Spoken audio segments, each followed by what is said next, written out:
Members of the Kahnawake Youth Forum recently met with Chief and Council to update on the group's activities from January to the present time. We caught up to the group for more on what's in store for the Youth Forum and to see what got them interested in joining in the first place. I got involved through, I guess Gus reached out and I saw it on Facebook, and also through communications. This was in 2010. I got involved, attended some of the meetings. I liked the format, the whole idea of it. I don't know, it's hard not to be involved, you know, because I definitely want to, I myself like to have a say in things, are very opinionated, so it's definitely a good avenue for people to get involved.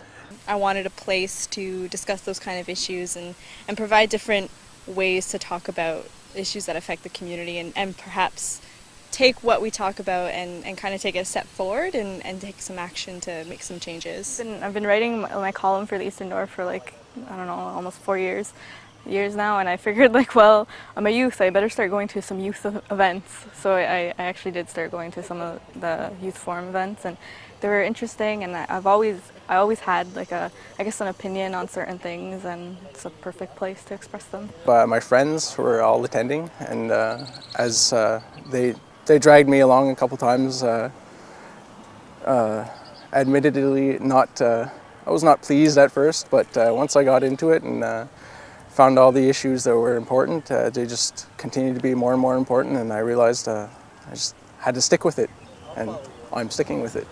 I guess I've just always been interested in the topics in the community and the different events that are going on and the different, I guess, not exactly issues, but just everything that's going on, and I wanted to have a voice as a youth. I was 15 at the time, and I just always thought that community issues were important. I think the #1 challenge has been participation. I think not everybody necessarily knows what the Youth Forum is about or what we do, per se. It's just this entity that's floating out there that people might have heard of but have no idea really what it's about. So I think to overcome that challenge, we're trying to provide more youth-friendly events. So the events aren't necessarily just let's sit down and talk and get this issue fixed. It's more, let's sit down and talk, but let's do these different interactive activities so youth are being involved on different levels and kind of having fun at the same time as talking and making change and sort of getting everybody involved in all sections of their life. I think now that we've taken over, we're really trying to find a good balance between being informative and having fun events. Hands-on type of things, so it's more about just having somebody give you the information. It's using that information for yourself and reflecting on that and how it can make everything better and just grow, basically. It's really established itself, and I only see it getting bigger from here. To come out to attend the event, it's not like you're not going to be called upon and you have to answer. It's just to come out, by showing up to an event, you are kind of, showing your support for the youth and the stuff that we do. The exhibit is called Idle No More, Art in Action. And we thought that the title is very fitting because we wanted to create artwork that start, I guess, in action. And we wanted to go off of the movement of Idle No More to kind of keep the fire burning and keep the ball rolling, so to speak.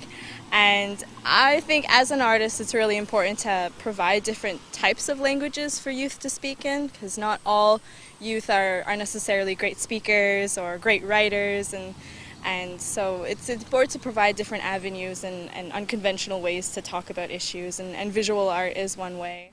In the next couple of years, I'd definitely like to see new faces taking a genuine interest in the voice of our youth, and I think it's really important that the youth do have a voice in our community and have opinions and are heard, because right now, if you're under 18, you don't necessarily have a say in anything that's going on in the community. But if you see, youth do have an interest in what's going on here. And so what I'd like to see is that there be new people so we can pass the torch along to for when we get older and we're not able to participate in the Youth Forum anymore, that we're able to have other youth be as interested as we are, if not more, and to be able to connect with youth in this area across the Confederacy and across North America to connect with other youth there.